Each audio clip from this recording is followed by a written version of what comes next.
berpegang teguh di atas agama Nabi di akhir zaman itu kal qabidi ala al-jamr, sama seperti memegang bara api.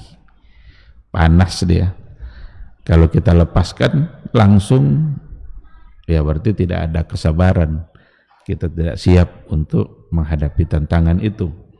Tapi kalau seandainya kita pegang terus, kita genggam terus, mungkin tangan melepuh, tapi bara itu bisa padam, api itu bisa padam meskipun berat. Tetapi disitulah kebahagiaan, disitulah yang sesungguhnya makna istiqamah yang nanti akan menjadi saksi bagi kehidupan kita, kebahagiaan kita di akhirat kelak. Teruslah belajar, pahami baik-baik apa yang diajarkan oleh Nabi kita berdasarkan apa yang disampaikan oleh para ulama, terus berada di jalan itu sampai akhir hayat nanti, meskipun tantangannya akan berat. Ketika ada tantangan ya kita harus mengakalinya saja, bagaimana cara menghadapinya. Kalau seandainya ada hal-hal, nah sekarang bagaimana cara menghadapi itu semua. Nah, contohlah barangkali apa yang kita tunggu-tunggu pada pagi ini, lebih panjang pula lagi zikirnya daripada salat subuhnya. Sementara kita akan ada kajian, tapi ada caranya. Caranya adalah isi dengan azkarus sabah, isi dengan zikir pagi. Kan ada Nabi kita ngajar kan, ada zikir pagi, ada zikir sore. Itu yang diajarkan oleh Rasul kita yang mulia. Zikir pagi itu kalau dibaca secara khusyuk bisa lebih kurang 15 menit, 10 menit atau 15 menit. Tidak apa-apa, zikir juga, sama-sama berzikir. Karena yang dianjurkan itu sama-sama berzikir, bukan zikir bersama. Jadi kalau sama-sama berzikir, apa yang diajarkan oleh Nabi kita, zikir pagi, zikir sore, kalau kita baca secara baik, Nabi kita menganjurkan siapa yang mengucapkan raditu billahi rabba wa bil islami dina wa bi Muhammadin sallallahu alaihi wasallam nabiyya, dibacanya itu wajabat lahul jannah. Dalam hadis Nabi dikatakan baca 3 kali. Sekarang kita baca, pagi hari kita baca 3 kali. Kata Rasul apa? Wajabat lahul jannah. Wajib masuk surga. Wajib di situ pasti. Kalau Nabi yang mengatakan, berarti itu adalah sesuatu yang benar. Karena Nabi adalah as-sadiqul masduq, benar dan dibenarkan. Gitu cara mengisi waktu. Tidak usah ngomel-ngomel, karena ngomel tidak ada artinya. Lebih baik kita manfaatkan untuk sesuatu yang lain, sampai pada saatnya kita punya waktu untuk melanjutkan kajian kita. Ikhwati fillah, kita berharap mudah-mudahan kita mendapatkan syafaat dari Rasul kita di hari mahsyar kelak. Amin amin ya rabbal alamin. Ikhwati fillah, ma'asyaral hadirin wal hadirat rahimani Allahu wa iyyakum. Kembali kita pada kajian akidah melalui kitab Ta'liq ala Syarhi As-Sunnah lil Imam Al-Muzani. Kita akan masuk pada paragraf yang baru pada halaman 60. Qala al-muallifu rahimahullah, ahata ilmuhu bil umuri wa anfadha fi khalqihi sabiqal maqdur. Ahata ilmuhu, ilmunya Allah subhanahu wa ta'ala itu ahata bil umur, meliputi segala hal. Berarti ilmunya Allah meliputi, mencakup pada segala hal. Tidak ada yang keluar dari pengetahuannya Allah Subhanahu wa ta'ala. Wa anfadha fi khalqihi sabiqal maqdur. Allah Subhanahu wa ta'ala melakukan sesuatu pada hambanya sabiqal maqdur, didahului oleh apa yang ditakdirkannya. Jadi ilmunya meliputi, dan apapun yang terjadi dalam kehidupan kita itu adalah sesuatu yang telah didahului oleh takdirnya Allah Subhanahu wa ta'ala. Ya'lamu kha'inatal a'yun wa ma tukhfis sudur. Allah itu mengetahui kha'inatal a'yun, pandangan-pandangan mata yang berkhianat. Allah tahu. Ini orang ini mandangnya pandangan baik atau tidak? Ini pandangan curiga atau tidak?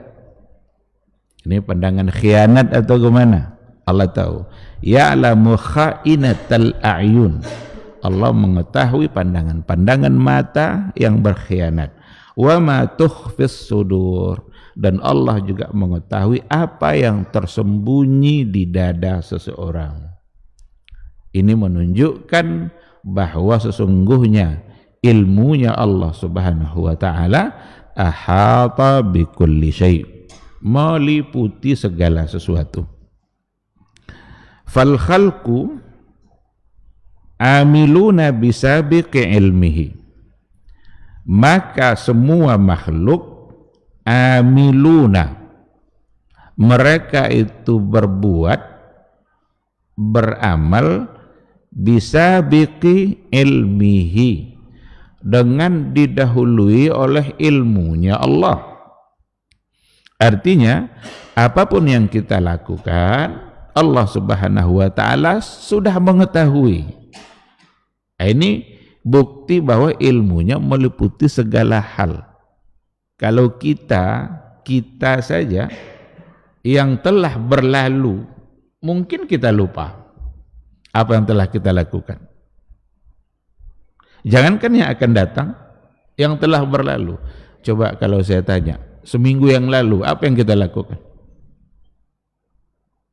Masih ingat enggak detailnya? Dari pagi sampai sore, seminggu yang lalu? Atau 4 hari yang lalu? Atau 10 hari yang lalu? Mulai dari pagi sampai sore, apa yang telah kita lakukan? Kita yang menjalankannya sudah dilaksanakan juga, tapi kita bisa lupa. Jadi jangankan untuk yang akan datang.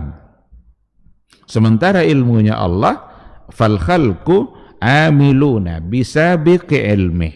Makhluk itu mereka berbuat bisabiqi ilmihi, dengan didahului oleh pengetahuannya Allah. Berarti Allah sudah mengetahui lebih duluan apa yang dilakukan oleh hambanya. Kita nanti jam 9 mau ngapain? Allah sudah tahu. Kita tidak bisa memastikan. Merencanakan bisa. Ada orang yang merencanakan sesuatu, tapi yang terjadi tidak mesti sesuai dengan yang direncanakan. Oh, nanti jam 8 ada kajian di masjid ini, saya hadirlah. Ternyata di jalan menjelang sampai ke tempat, kempes bannya, terinjak paku, bocor bannya, harus nyari-nyari bengkel dulu. Akhirnya selesai kajian baru sampai situ. Allah tahu enggak kalau itu akan terjadi? Allah tahu. Andaikan pun kita jadi datang sesuai dengan keinginan kita, Allah juga tahu bahwa kita akan menghadirinya. Ini jadi fal khalqu amiluna bisabiqi ilmihi. Makhluk itu mereka berbuat tapi dengan didahului ilmunya Allah Subhanahu wa ta'ala. Ini menjelaskan keluasan ilmunya Allah. Ahata ilmuhu bil umur. Karena di awal dia mengatakan ilmunya Allah meliputi segala perkara. Apapun yang akan dilakukan oleh seorang hamba, Allah sebelumnya sudah mengetahuinya. wa nafizuna lima khalaqahum lahu. Makhluk itu mereka melakukan sesuatu, melaksanakan sesuatu lima khalaqahum lahu, bagi apa-apa yang Allah telah ciptakan mereka untuk itu, min khairin wa syarrin, baik itu sesuatu yang baik ataupun sesuatu yang buruk. Maka Nabi mengatakan, i'mal kullun muyassar lima khuliqa lahu.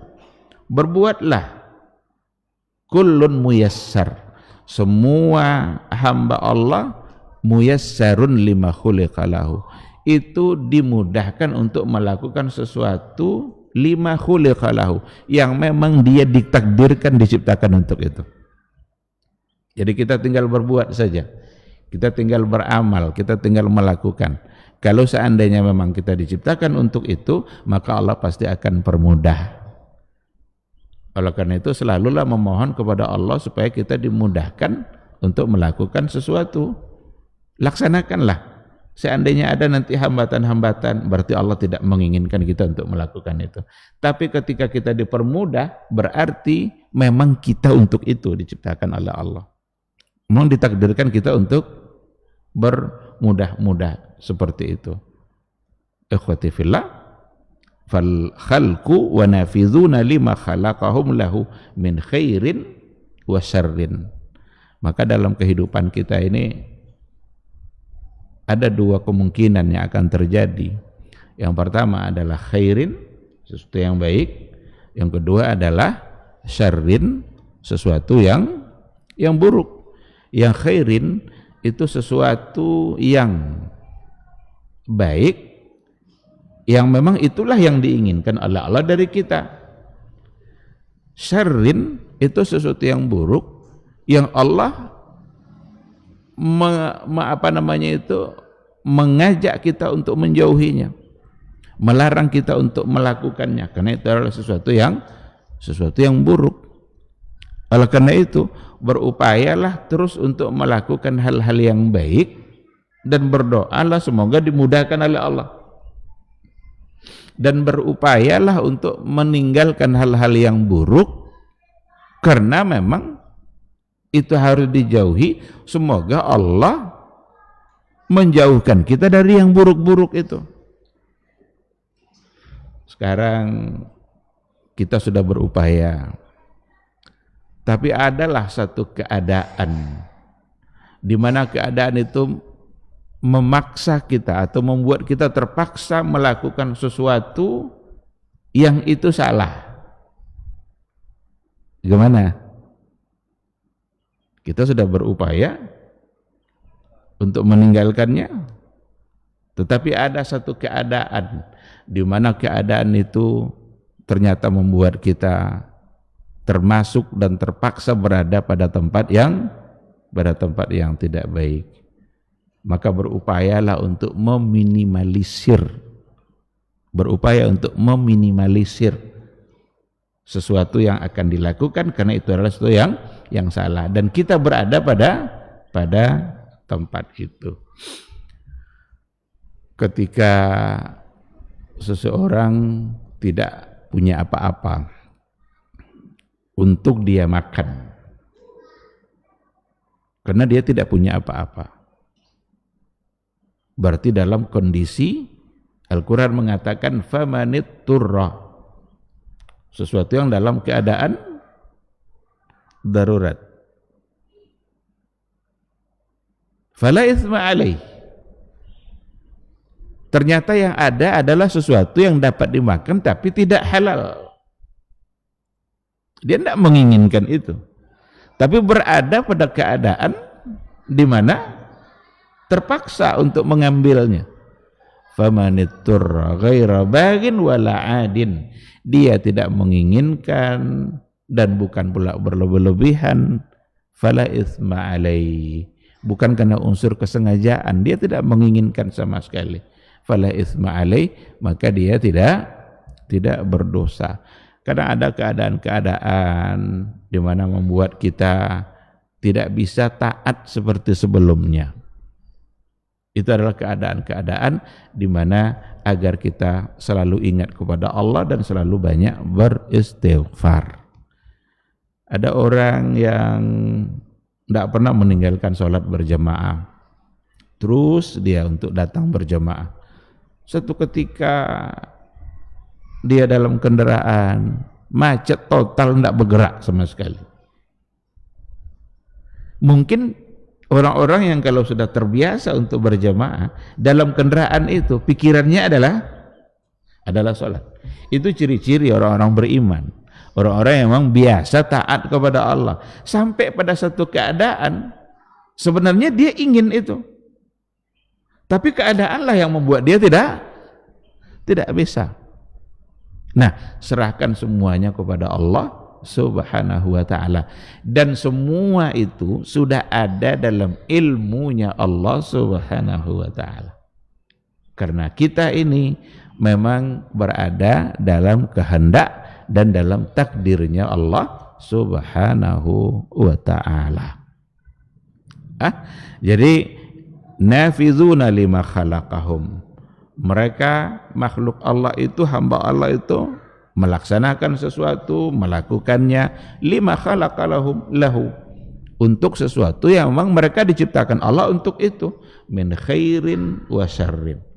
Kalau seandainya kita ini diciptakan oleh Allah untuk mendapatkan surga, maka Allah akan memudahkan kita untuk melaksanakan kebaikan-kebaikan.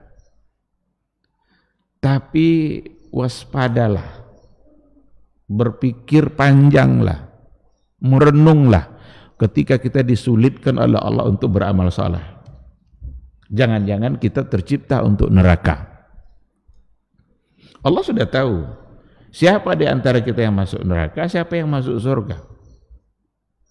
Allah sudah tahu itu semua, karena tidak ada yang tersembunyi dalam ilmunya Allah.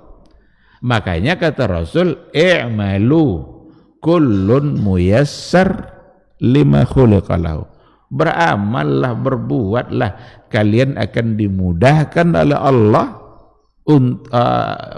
dimudahkan oleh Allah untuk mendapatkan sesuatu yang memang dia diciptakan untuk itu. Maka selalulah memohon kepada Allah agar dimudahkan untuk beramal saleh. Karena kalau dipersulit terus, datang Ramadan tidak ada semangatnya untuk berpuasa. Diberikan kekayaan, banyak harta oleh Allah sampai haul, sampai nisab, tidak ada semangatnya sedikit pun untuk bayar zakat. Udah diberikan kesempatan untuk berhaji, tidak ada keinginan untuk melaksanakan haji. Kalau itu yang terjadi, merenunglah, jangan-jangan memang dia tercipta untuk nerakanya Allah. Maka bersyukur pula lah ketika kita dimudahkan oleh Allah untuk beramal. Tinggal kita memohon lagi, ya Allah terima amal saya. Karena kita tidak tahu apakah Allah menerima amal kita atau tidak. Tidak boleh pede-pede kali, udah banyak-banyak baca Quran, nah ini pasti terima oleh Allah. Tidak pasti, belum pasti. Jangan-jangan tidak ikhlas. Jangan-jangan karena bukan untuk beribadah. Ada orang puasa untuk diet biar kurus badannya, karena ada udah agak gemuk sedikit, adalah saya puasa-puasa aja lah, sering puasa aja lah. Untuk Allah enggak tuh kira-kira. Maka beramallah, lalu memintalah kepada Allah agar amal itu diterima, memohonlah kepada Allah agar diterima. Karena kita tidak tahu dari yang kita amalkan itu seberapa yang diterima oleh Allah Subhanahu wa ta'ala. Maka Umar bin Al-Khattab radhiyallahu anhu, dia pernah berkata, seandainya hari ini saya tahu ada satu saja amal saya yang pasti diterima oleh Allah, saya siap mati hari itu. Jadi kalau seandainya di hari itu ada saya tahu satu saja amal saya pasti diterima oleh Allah, saya siap mati. Berarti ada kebaikan yang sudah pasti diterima oleh Allah Subhanahu wa ta'ala. Maka Nabi Ibrahim pun doanya adalah Rabbana taqabbal minna, terimalah dari kami. Selesai dia bangun Ka'bah bersama anaknya, doanya taqabbal min, terimalah dari kami. Jangan-jangan tidak diterima oleh Allah Subhanahu wa taala. Kita sholat jangan-jangan tidak diterima oleh Allah. Kita puasa jangan-jangan tidak pula diterima oleh Allah Subhanahu wa taala. Karena berbagai alasan yang tadi sudah kita gambarkan. Tapi yang jelas kita harus bersyukur kepada Allah Subhanahu wa taala ketika kita dimudahkan oleh Allah untuk melaksanakan amal saleh. Karena memang hamba itu nafizuna lima khalaqahum min khairin wa syarrin. Yang namanya hamba Allah, mereka melakukan sesuatu untuk hal-hal yang memang Allah ciptakan mereka untuk itu. Ada orang yang tidak perlu alat-alat apapun untuk bangun subuh. Tidak perlu jam apa kan namanya itu. Tidak perlu itu. Yang jelas jam sekian dia terbangun. Tapi ada di antara orang 3 jam apa itu di sampingnya tidak juga bangun. Berbunyi ketiga-tiganya. Bunyi jam itu dimatikannya, tidur dia lagi. Begitu sulit. Nah, kalau terjadi itu pada kita, ini berpikirlah, jangan-jangan kita diciptakan untuk neraka. Kok sulit kali untuk beribadah? Oleh karena itu, sekali lagi, banyak memohon kepada Allah, sering-sering memohon kepada Allah, agar kita dimudahkan untuk beramal saleh. Jadi, ketika ada peluang kebaikan itu di hadapan kita, berarti Allah ingin memandang kita untuk berbuat amal itu. Tiba-tiba dibangunkan jam 4. Belum masuk waktu subuh. Tapi itu adalah waktu di mana paling tepat untuk berdoa. Ketika memang dibangunkan, entah ada suara yang jatuh di atap, entah kucing berkelahi di samping kamar. Pokoknya itu cara Allah kita terbangun. Tengok jam 4. Itu artinya adalah Allah menginginkan kita saat itu untuk berdoa. Menginginkan kita saat itu untuk beribadah. Karena siapa tahu nanti sulit lagi untuk bangun jam segitu. Jangankan jam 4, jam 5 aja kadang sulit. Nah, itu artinya adalah peluang yang ada di hadapan kita yang telah disediakan oleh Allah Subhanahu wa taala. Tinggal lagi kita yang mau ndak untuk mengambil peluang yang telah disediakan oleh Allah itu. Dan ketika ada peluang itu, maka itu artinya Allah sedang ingin memberikan kebaikan kepada diri kita. Dan itu pada banyak hal dalam contoh-contoh dalam kehidupan kita. La yamlikuna li anfusihim minat ta'ati naf'a. La yamlikuna, hamba Allah itu, kita ini tidak memiliki, mereka tidak memiliki manfaat apapun untuk diri mereka dari ketaatan yang dia lakukan.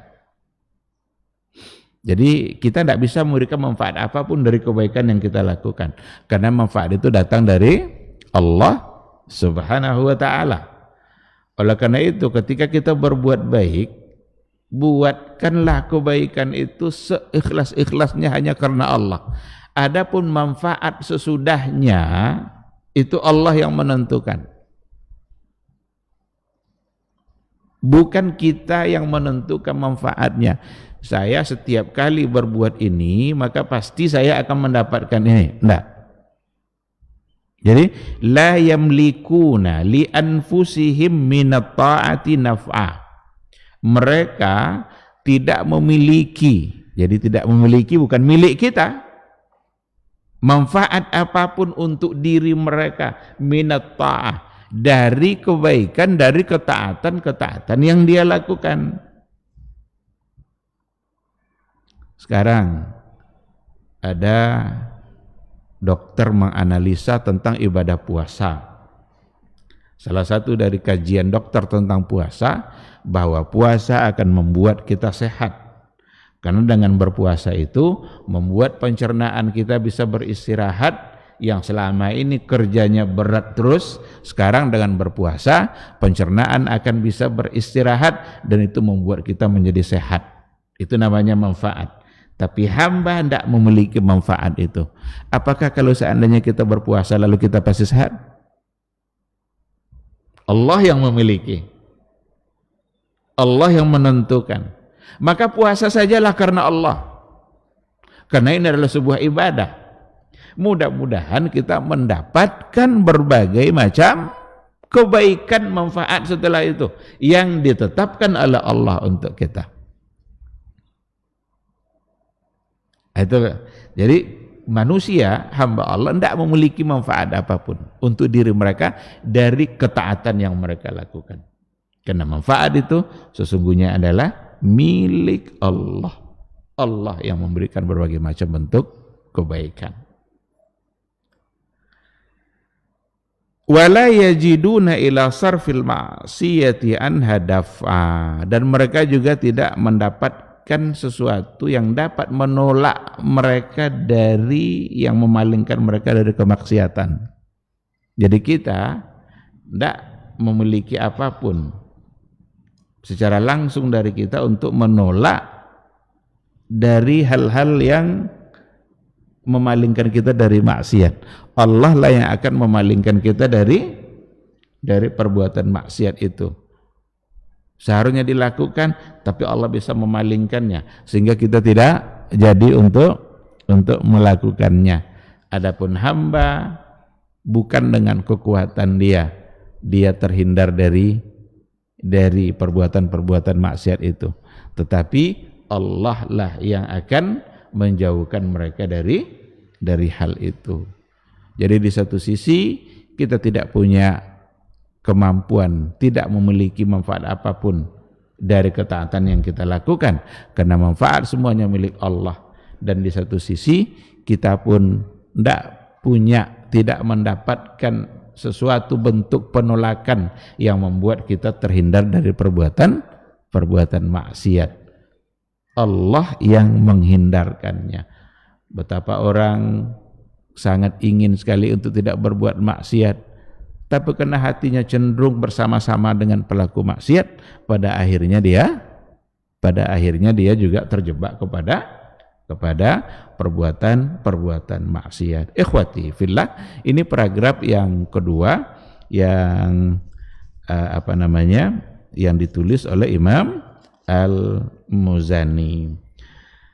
Apa yang terdapat dalam paragraf yang kedua ini sesungguhnya adalah hadza wa ma ba'dahu haditsun 'anil imani bil qadar. Apa yang terdapat dalam paragraf ini dan yang sesudahnya itu adalah haditsun 'anil imani bil qadar. Ini bercerita tentang bagaimana kita beriman kepada qadar, kepada takdir. Bahwa sesungguhnya kita hidup ini berada di dalam ketentuan Allah Subhanahu wa ta'ala, dan itu merupakan rukun iman, ruknun min arkanil iman. Itu rukun, salah satu dari rukun-rukun iman, sebagaimana yang ada pada hadis Jibril. Jadi dalam hadis Jibril itu kan Jibril bertanya, ya Muhammad, ma huwal iman? Wahai Muhammad, apa yang dimaksud dengan iman?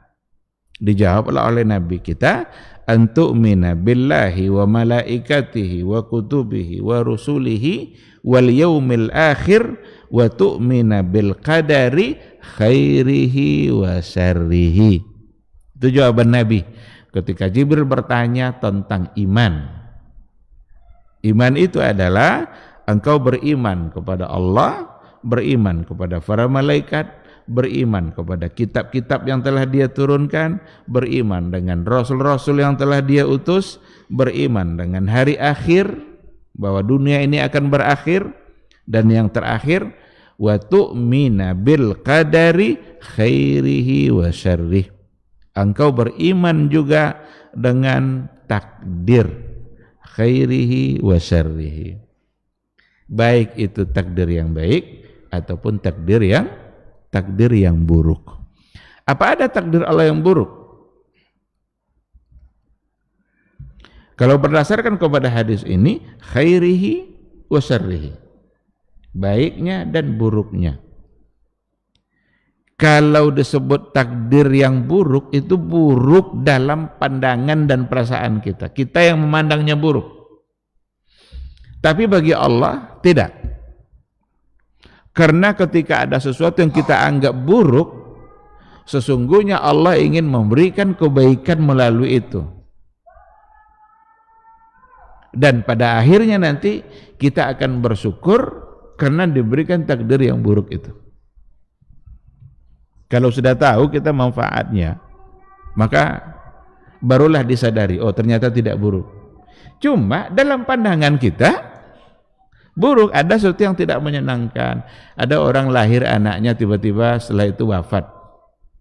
Bagi kita itu buruk, sangat buruk. Karena sesuatu yang diberikan oleh Allah baru lahir, kadang-kadang lambat pula dapatnya. Tapi ternyata meninggal. Tentu sebagai seorang manusia, dia menganggap itu sesuatu yang tidak baik menurut dia. Tetapi dalam ilmunya Allah, di situ ada kebaikan. Coba tengok Nabi Ibrahim, di atas umur 80 baru dia dapat anak. Setelah lahir anaknya, disuruh berpisah. Bagaimana cara berpisah? Disuruh dia membawa anak dan istrinya ke Mekah. Ketika itu belum ada orang, belum ada siapapun. Ditinggalkanlah Hajar dengan Ismail di Mekah itu. Berdua saja, Ibrahim pergi. Setelah dewasa, Ibrahim ketemu lagi dengan Ismail. Tapi datang perintah Allah untuk disembelih. Nah, gimana itu? Kalaulah Nabi Ibrahim memandang dari sisi buruknya, mungkin ada dugaan-dugaan yang tidak baik terhadap Allah. Tapi karena dia adalah seorang nabi, dan karena itu adalah perintah Allah, dia hanya tinggal menjalaninya saja. Ternyata semua yang ditakdirkan oleh Allah, ketika kita sudah jalani dengan ridha, semuanya akan mendatangkan kebaikan. Itu yang harus kita lakukan. Ada dulu berita ketika pesawat yang jatuh itu dari Jakarta menuju ke satu tempat. Kalau nggak salah entah ke Palembang atau kemana. Ada satu penumpang dari Bandung yang terlambat karena macet. Ngomel-ngomel dia. Ngomelnya kerjanya dalam perjalanan itu, kok macet ini, pesawat saya jam segini. Ternyata sampai ke bandara pesawat sudah berangkat. Dia kena macet, akhirnya tidak jadi berangkat. Kan batal tiket, hangus. Beberapa menit sesudahnya dengar berita kalau pesawat tadi jatuh. Apa katanya? Alhamdulillah, untung tadi macet. Kalau enggak, alamati semua yang tadi. Makanya saat kita mendapatkan sesuatu yang dalam pandangan kita tidak baik, serahkan kepada Allah. Ya Allah, saya ridha, enggak tahu kebaikan apa yang ingin diberikan oleh Allah Subhanahu wa ta'ala. Gitulah sikap orang-orang beriman. Jadi ridha dengan apa yang telah ditetapkan oleh Allah. Karena semua itu ada dalam pengetahuannya Allah, dan Allah tidak menzalimi siapapun di antara hambanya. Wa mallahu bizallamin lil abid. Allah tidak pernah menzalimi siapapun di antara hambanya. Nah, oleh karena itu ketika dikatakan bil qadari khairihi wa syarrihi, beriman dengan takdir baik dan buruk. Buruk di sini dalam pandangan manusia, tapi dalam ilmunya Allah itu bukanlah sebagai satu keburukan, bukan sebagai satu keburukan. Maka paragraf ini bicara tentang takdir. Bagaimana kita harus beriman kepada takdirnya Allah Subhanahu wa ta'ala. Disebutkan di sini berbagai macam ayat yang berhubungan dengan takdir, Inna kulla syai'in khalaqnahu biqadar. Inna kulla syai'in, sesungguhnya kami, kata Allah, kulla syai'in khalaqnahu biqadar, segala sesuatu kami ciptakan biqadarin, sesuai dengan kadarnya, sesuai dengan takarannya.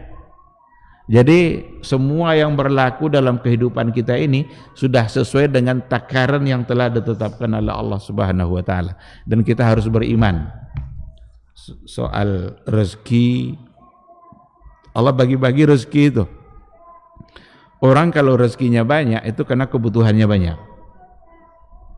Kalau rezekinya sedikit itu memang karena kebutuhannya segitu. Karena Allah memberikan semua kebutuhan kita, meskipun tidak memberikan semua keinginan kita. Apa yang kita butuhkan Allah beri. Dan Allah bagi-bagi secara adil.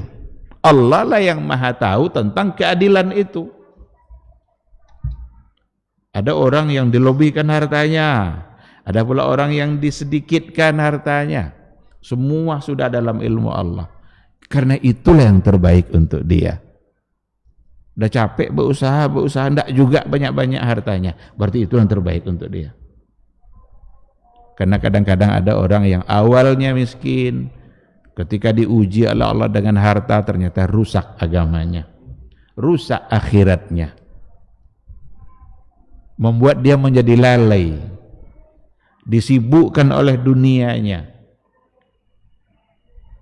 Kira-kira mana yang lebih baik? Tetap miskin tapi taat, atau diuji dengan harta tapi durhaka kepada Allah? Yang baik adalah banyak harta tapi taat. Nah, ini pilihan yang terbaik. Biarlah banyak harta tapi tetap taat kepada Allah Subhanahu wa taala. Bagus kalau seperti itu. Itulah yang harus dilakukan. Maka yang namanya ujian ternyata bukan hanya harta saja, bukan hanya banyak saja, sedikit itu pun menjadi ujian. Karena kalau banyak diuji dengan syukurnya, kalau sedikit diuji dengan sabarnya. Ada orang yang bisa lolos dia dalam dua keadaan, tapi ada orang yang hanya lolos dalam satu keadaan saja. Jadi ketika kita diberikan keadaan apapun oleh Allah, maka pilihlah jalur yang untuk membuat kita tetap taat dan dekat kepada Allah Subhanahu wa ta'ala. Apa kata Umar bin Al-Khattab? Kata Umar bin Al-Khattab, al-qadaru qudratullah. Takdir itu kudratnya Allah, itu kehendak Allah dalam kehidupan kita. Faman kadzdzaba bil qadari, siapa yang mendustai qadar itu, takdir itu, faqad jahada qudratallah, sungguh dia telah kufur kepada kudratnya Allah Subhanahu wa taala. Jadi kita harus percaya semua yang telah ditetapkan oleh Allah dalam kehidupan kita itu adalah ketentuan dan takdir dari Allah yang kita wajib percaya itu datang dari Allah. Dan takdir itu sesuatu yang merupakan rahasia. Allah merahasiakannya. Kita umur kita sampai berapa, rahasia. Kalau kita buka usaha hari ini kira-kira laris atau tidak, itu rahasia Allah. Karena kalaulah takdir tidak dirahasiakan, semua kita akan jadi pemalas. Sekarang kita buka usaha, tahu kita takdirnya bahwa usaha kita itu tidak akan laris. Kira-kira kita masih bekerja enggak? Enggak lagi. Buat apa? Karena sudah pasti enggak. Sekarang dipastikan bahwa itu laris. Ya udah tinggal terima saja. Kita enggak akan bekerja juga karena memang sudah pasti laris. Maka apapun takdirnya itu membuat kita menjadi pemalas. Karena kita sudah tahu takdir, tidak ada kompetisi. Maka kalau seandainya kita tidak tahu, di situ adalah kompetisi. Kompetisi dalam kehidupan itulah yang ibadah, itu yang fastabiqul khairat. Berlomba-lombalah dalam berbuat kebaikan. Seorang mahasiswa, kalau dia sudah tahu takdirnya dapat A, masih belajar enggak dia? Buat apa belajar, takdir sudah A? Atau tahu dia takdirnya dapat E umpamanya, masih belajar enggak dia? Enggak juga. Jadi apapun hasilnya, kalau seandainya diberitahu oleh Allah, semua kita jadi pemalas. Hambar dunia ini, enggak ada kompetisi. Sementara yang ibadah itu adalah semangat untuk beramal, berbuat, dan hasilnya diserahkan kepada Allah Subhanahu wa ta'ala. Jangan didustai, jangan tidak percaya. Karena berdasarkan kata-kata Umar bin Al-Khattab, al-qadaru qudratullah. Itu adalah kekuasaan kehendak Allah dalam kehidupan kita. Itulah takdir itu. Siapa yang mendustainya berarti dia kufur terhadap kudratnya Allah Subhanahu wa ta'ala. Bahkan fallazi la yu'minu bil qadari laisa mu'minan billahi aslan. Siapa yang tidak beriman kepada takdir itu, sesungguhnya dia tidak beriman kepada Allah. Pada dasarnya dia sama aja dia tidak beriman kepada Allah. Li'annahu, karena sesungguhnya dia jahidun liqudratihi wa masyiatihi. Karena dengan menolak kepercayaan kepada takdir tadi itu, dia juga telah kufur kepada kudrat Allah dan masyiahnya dan kehendak Allah Subhanahu wa ta'ala. Ikhwati fillah, ma'asyiral hadirin wal hadirat rahimanillahu wa iyyakum. Di sini diberikan penjelasan ya, tapi cukup panjang. Ada apa makna beriman kita kepada takdir? Seperti apa membuktikan beriman kita kepada takdirnya Allah? Ada 4 poin disampaikan di sini. Kalau 4 ini sudah kita yakini, bersempurnalah keimanan kita kepada takdirnya Allah. Tapi kalau yang 4 itu tidak ada salah satunya yang kita tidak meyakininya, maka berarti rusak iman kita kepada takdirnya Allah. Apa yang 4 itu? Yang pertama, secara ringkas, saya sampaikan secara ringkas. Al-awwal, yang pertama, ilmullahil azali. Takdir itu, percaya kepada takdir, berarti kita percaya kepada ilmunya Allah secara azali, bahwa Allah sudah mengetahui segala-galanya dari dulu, azali. Farabbuna azza wa jalla alima fil azali ma kana wa ma sayakunu wa ma lam yakun. Maka Rabb kita, Allah Subhanahu wa ta'ala, mengetahui dari awal, dari dulu Allah sudah tahu apa yang telah terjadi, apa yang sedang terjadi, apa yang belum terjadi dan akan terjadi nanti seperti apa. Itu semua sudah ada dalam ilmunya Allah. Inilah maksud bahwa ilmu Allah tidak dibatasi oleh ketentuan waktu, ketentuan zaman. Allah di luar ketentuan zaman katanya. Apa maksudnya? Bahwa ilmunya Allah tidak ditentukan oleh masa. Kalau kita, itulah seperti tadi, jangankan yang akan datang, jangankan yang akan kita lakukan, yang telah kita lakukan pun kita lupa. Kalau Allah, jangankan yang telah terjadi, yang belum terjadi pun Allah tahu. Begitulah luasnya ilmu Allah. Maka yang pertama sekali makna beriman kepada qadar, takdir, percaya kepada ilmunya Allah yang luas. Allah mengetahui segala-galanya.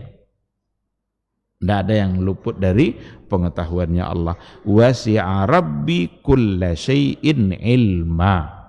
Wasi'a, luas.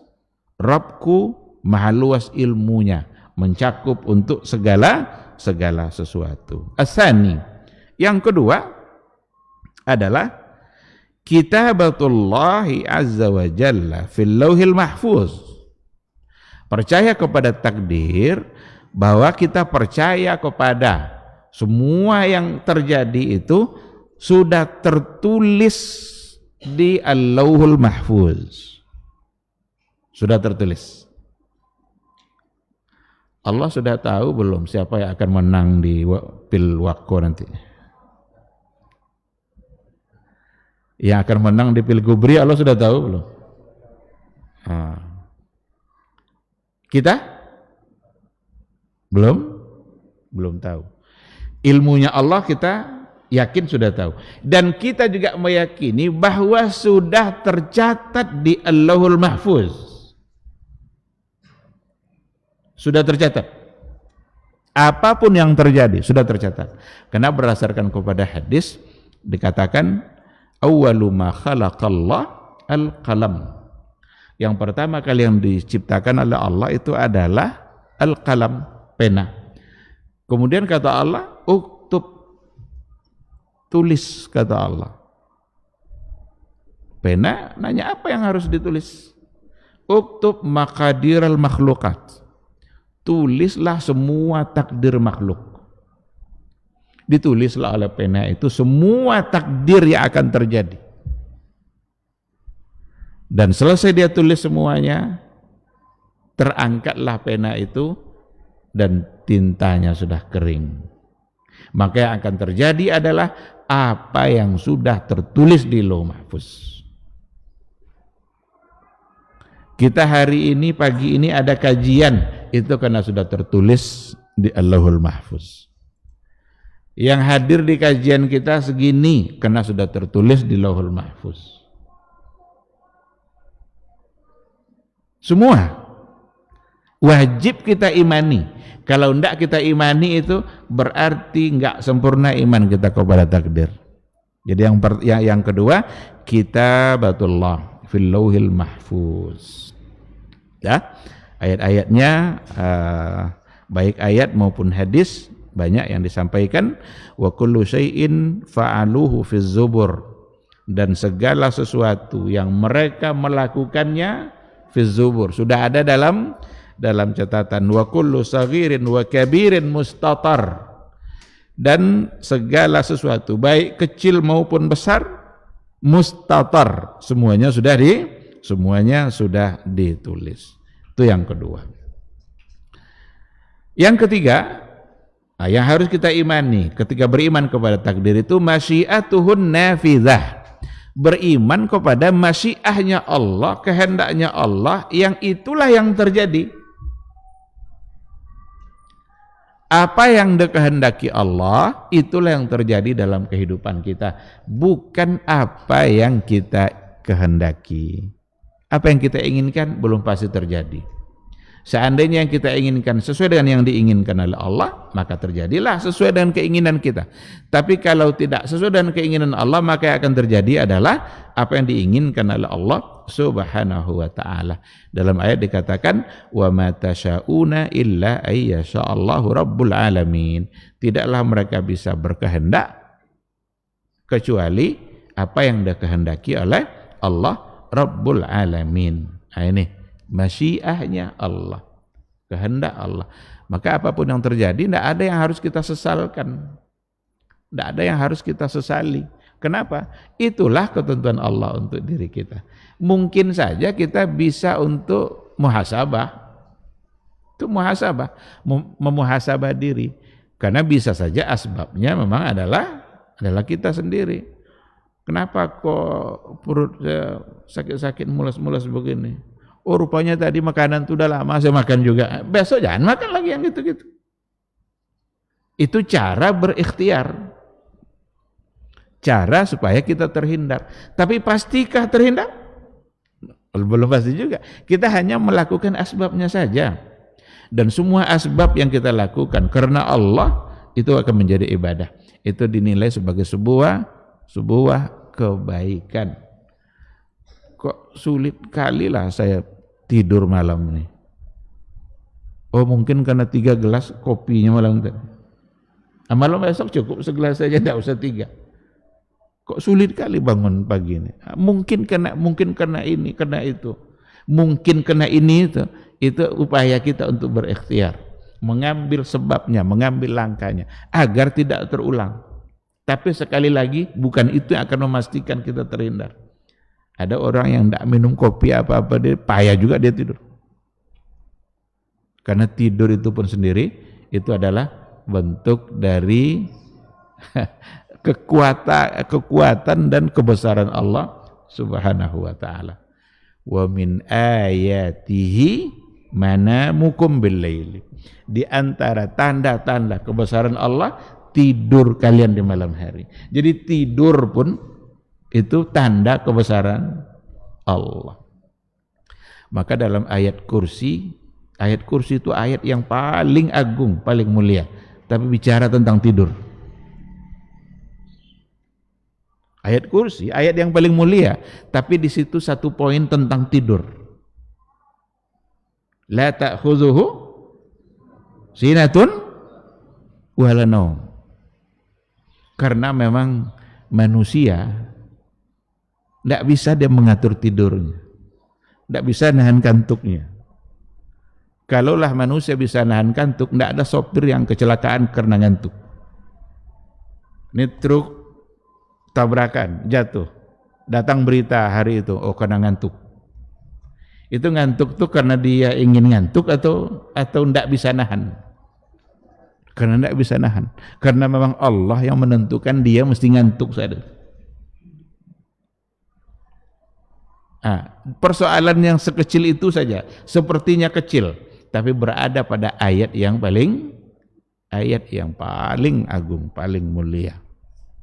Maka semua itu atas kehendak Allah Subhanahu wa ta'ala.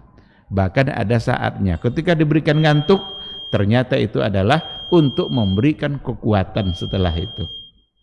Rasul dalam peperangan ditakdirkan ngantuk.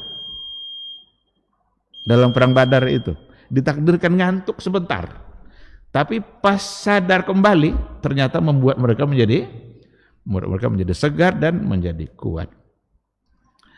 Baik, itu yang ketiga. Sedangkan yang keempat, khalquhu likulli syai'in. Khalquhu likulli syai'.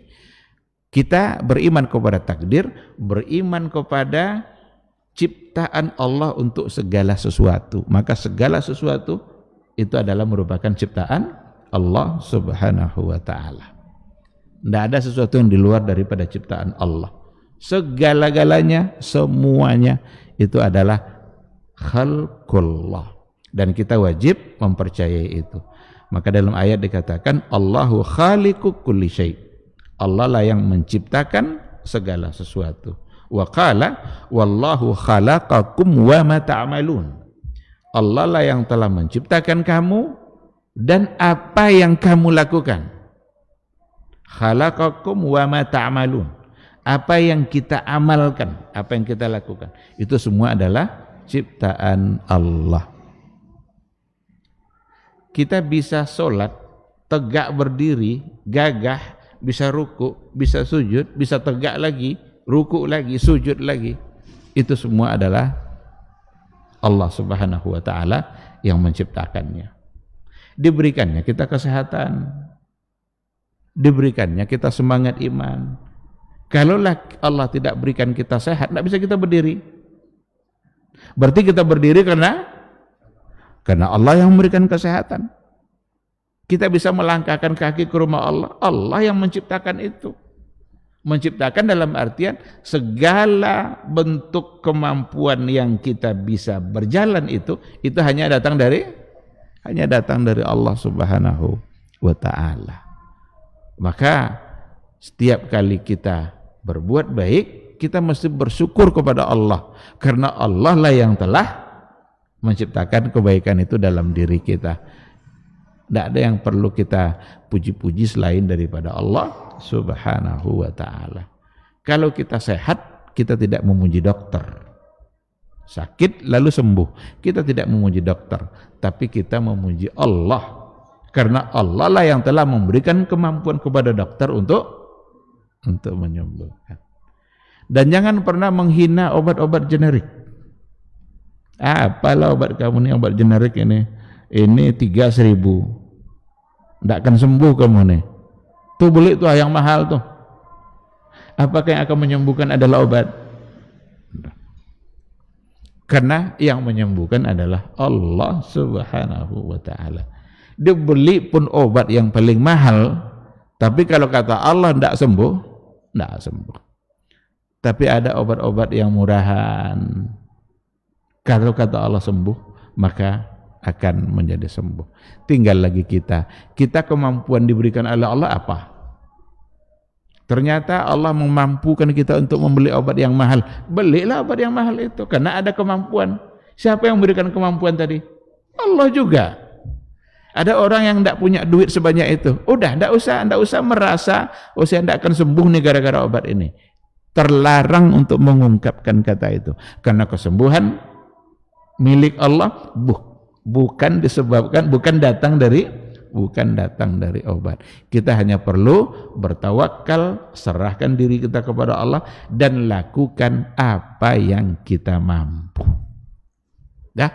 Baik, saya kira ini yang menjadi kajian kita pada pagi hari ini. Intinya adalah bagaimana kita mesti meyakini bahwa apapun yang terjadi dalam kehidupan kita itu sesungguhnya adalah semua takdir dari Allah. Allah yang berkehendak, Allah yang melakukan, ada dalam ilmu Allah subhanahu wa ta'ala. Dan semua yang dikehendaki oleh Allah itu dibaliknya ada kebaikan. Maka jangan pernah menyesali apapun yang terjadi dalam kehidupan kita. Tinggal kita mengambil pelajaran, mengambil ibrah. Karena satu saat justru bisa saja kita akan mensyukuri sesuatu yang kemarin kita sesali, seperti contoh yang tadi kita sebutkan. Terima kasih. Ada pertanyaan?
Ya.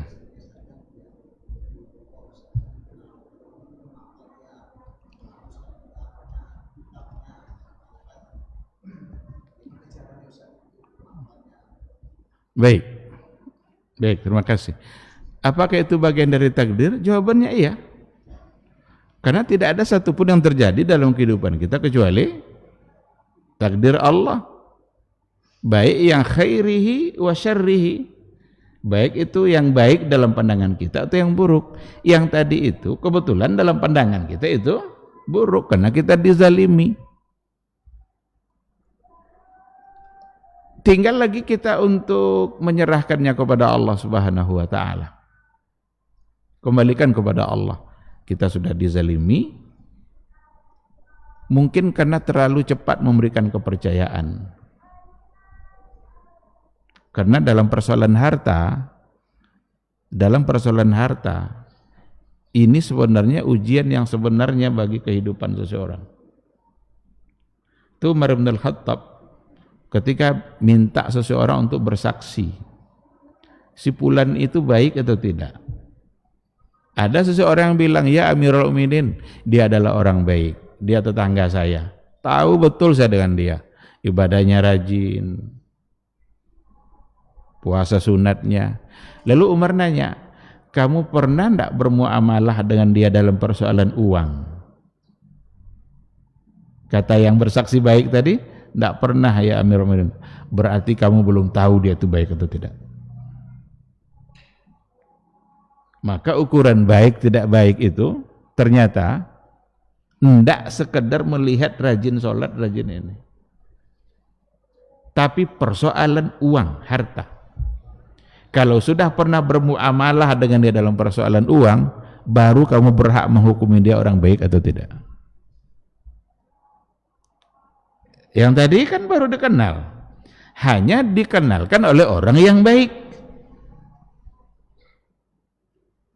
Dikenalkan oleh orang yang baik, dia pasti baik enggak? Belum pasti. Maka pelajarannya adalah berhati-hati ke depan dalam persoalan memberikan kepercayaan. Ini bukan pula berarti kita harus mencurigai semua orang. Oh kalau gitu curigai aja loh semua orang. Enggak juga. Cuma ada hal-hal yang kita harus tahan dulu untuk memberikan kepercayaannya sebelum kita bisa memastikan.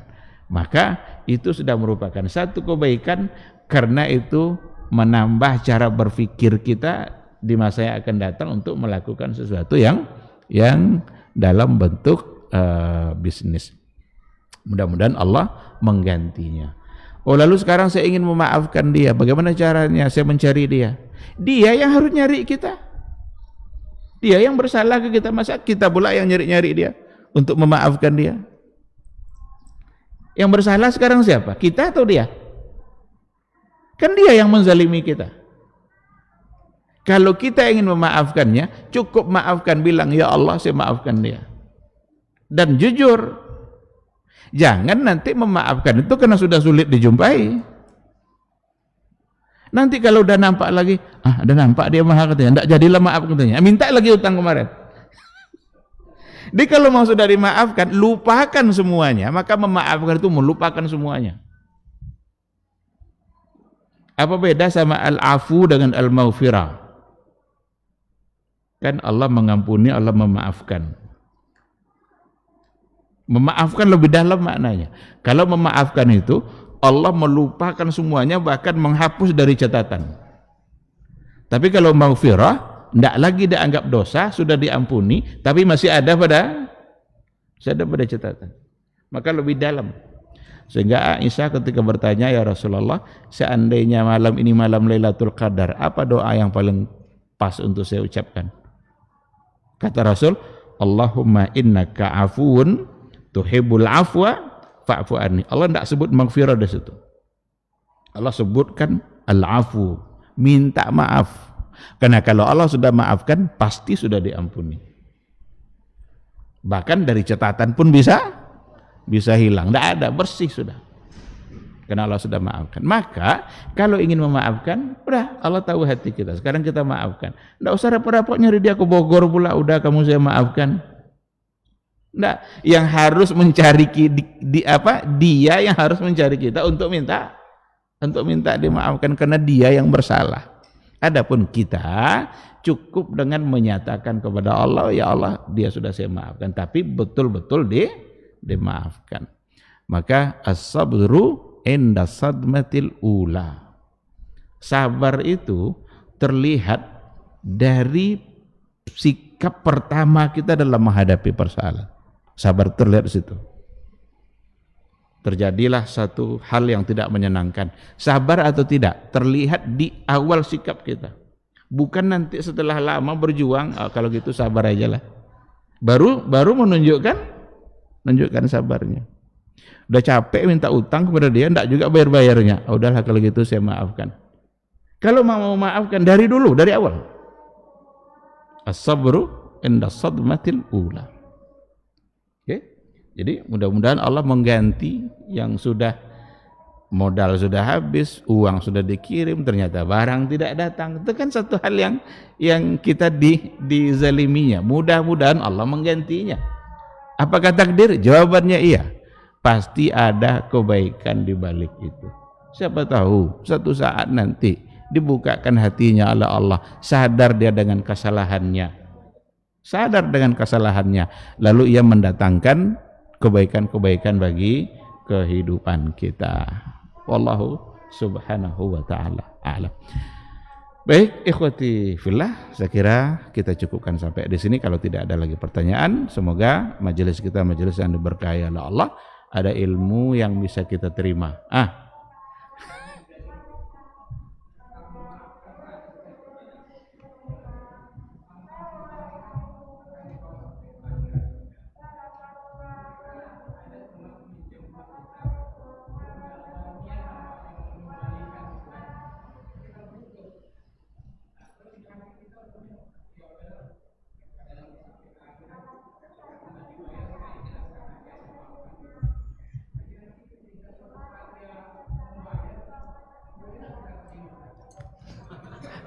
Makanya itu yang tadi itu. Yang kemarin itu betul-betul dimaafkan atau karena terpaksa, karena tidak bisa.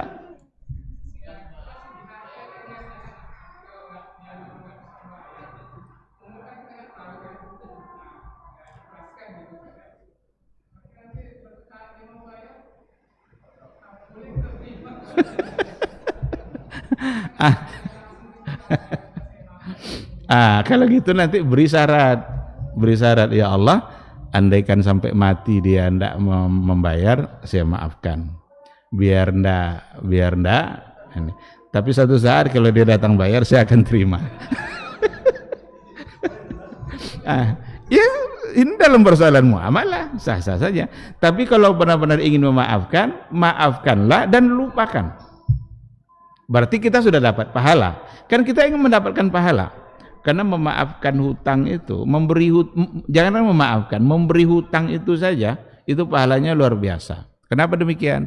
Karena yang memberikan hutang, dia tidak mendapatkan manfaat apapun. Sekarang datang orang minjam duit 1 juta, dah bawalah 1 juta ini, saya pinjamkan kepada kamu 1 juta. Pahalanya besar sekali, karena ada hajat orang yang terpenuhi, sementara dia tidak mendapatkan kebaikan apapun. Karena ada kebaikan dunianya kan? Hanya akhirat saja. Bahkan kalau 1 juta dilebihkan jadi 1.100.000, jadi riba dia kan. Biarlah Allah yang memberikan kebaikan itu. Karena kebaikan Allah itu banyak dan luas. Sementara mengharapkan kebaikan orang sedikit dan sementara sifatnya. Coba 1 juta dapat 100.000. Sedikit. Sehari habis. Sementara kalau diserahkan kepada Allah, banyak, luas. Dan bukan hanya pada harta, pada akhirnya bisa semakin sehat. Apalagi memaafkan hutang.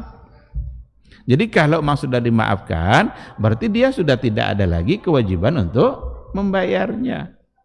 Nah kalau dibayarnya berarti jangan diterima lagi, karena kita sudah mengharapkan pahala dari Allah Subhanahu wa ta'ala.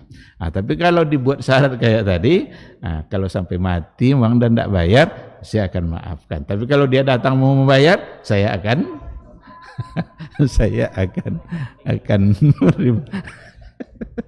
Payah pula malaikat ini mana yang mau dicatat? Wallahu subhanahu wa ta'ala. Baik, kita tutup dengan doa kebetul majelis. Subhanakallahumma bihamdika, asyhadu an la ilaha illa anta, astaghfiruka wa atubu ilaik. Wassalamualaikum warahmatullahi wabarakatuh.